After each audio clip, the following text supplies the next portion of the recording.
Welcome to yet another CocoaSplit tutorial video.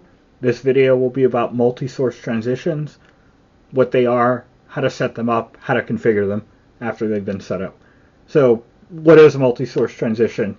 It's a way of taking multiple inputs and rotating their visibility with some sort of transition effect when you do it. So you can have, say, 4 image inputs, and when you set up a multi-source transition, only one of them will be visible at a time, and after a certain period of time, that one will no longer be visible, and then one of the others will become visible, and it'll just do this infinitely.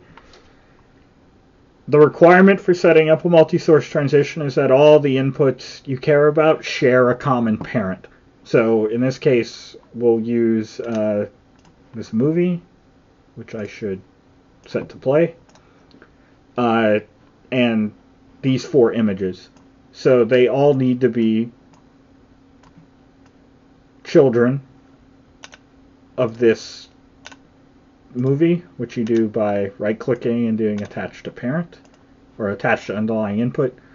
So you can see now they move along. They're tied to this movie input. Make this a little bigger. Move these around. And so to configure the multi-source transition itself, you go into the parent input, which in this case would be the movie. You go into its settings window, and then you go to its multi-tab. Now that we're here, we see every child is listed in this table, and there's various things you can configure at the top. The 2 main things you care about are the change interval and the effect duration. The change interval tells the algorithm how long between swapping inputs. So if you set this to 3 seconds, and it's in seconds, so if you set it to 3 seconds, every 3 seconds it will change which input is visible. Every time an input changes, it applies an effect, a transition effect to the inputs involved. And those effects can have a duration, and this is where you set the effect duration. So we'll set this to 1.5. Typically, the change interval should be greater than the effect duration.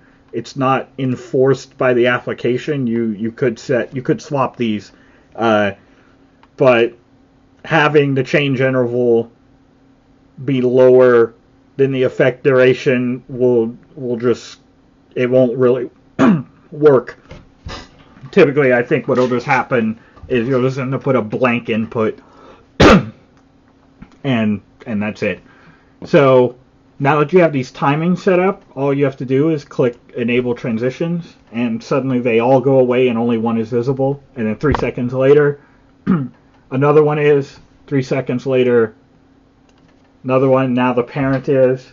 3 seconds later, it goes away and another one shows up. It picks these in a certain order, and you can control that order via the order drop down. Normal just goes down the list. The parent input isn't in this list, but it's implied to be the last entry, right? So the parent input, if it were in this list, would be at the bottom here. When it reaches the bottom, the last member of the list, it just wraps around and starts at the top again.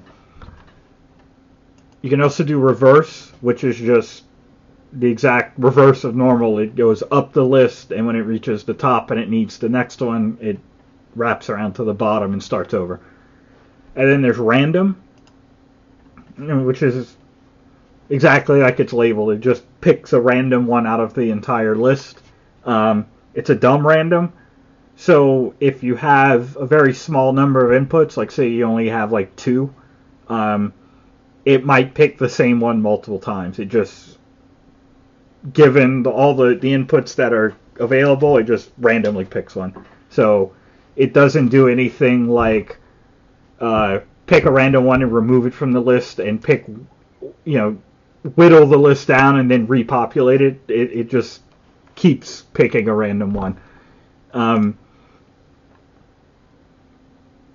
So you can control. You have a little more control over what gets chosen via these always show checkboxes. The parent has one, and all the children have one. If always show is enabled on an input, it doesn't participate in the transitions and the rotations. It's just always visible, pinned where it is. All the other inputs will fade in and out or transition however you set it up, but that one will just stay visible. So say we picked a random one here and we just set it to always show, and then we enable transitions. See how this one didn't disappear? Right, and then 3 seconds, this one's always here. Back to the parent. Back, right, this one always. So it's a way of making one of the inputs always visible. You can also do it to the parent. And in that case, the parent stays visible, so you can have a background input, like this movie, or you could have like a bigger image. And then have the smaller images sort of fade in and out with it as their background. Go ahead and unclick that. The other thing you can configure is which effect is used when these things transition in and out. For something set up like this, fade is probably the one that makes the most sense. You can do stuff like say we did like flip.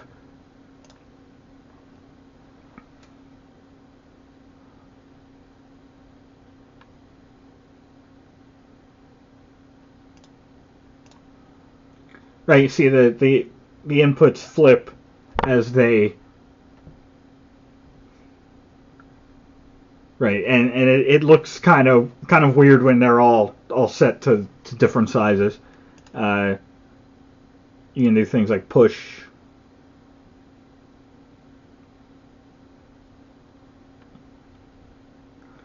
But again, it doesn't look very good when they're set up like this. So the real intent for this feature was that you would have an area of your layout where you would have multiple inputs that were all the same size, and these transition effects would make a little more sense in that context. Like that particular area would constantly cycle through those inputs. So the easiest way to do that is to just go down this list, click the settings for each input, and auto fit them.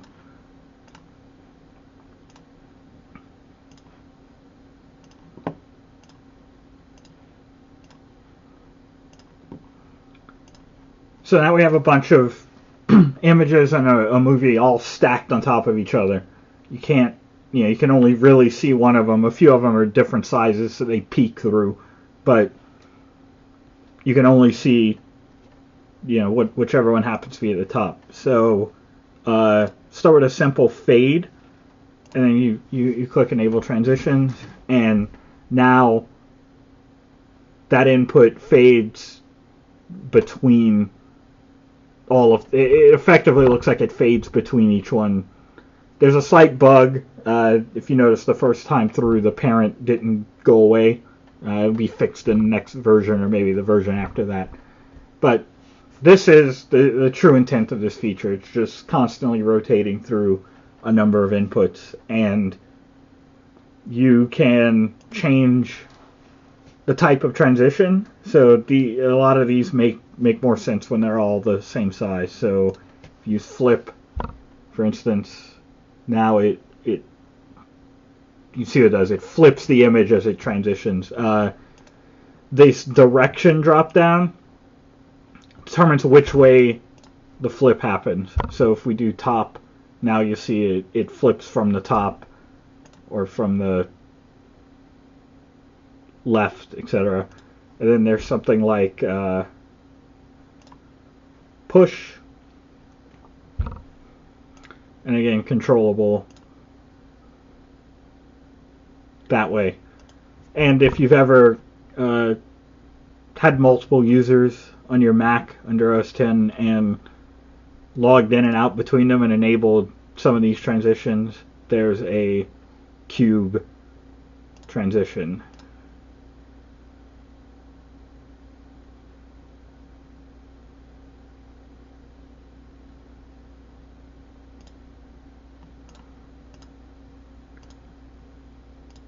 You can, again, change the direction, although it doesn't seem to react very well to up-down flips sometimes.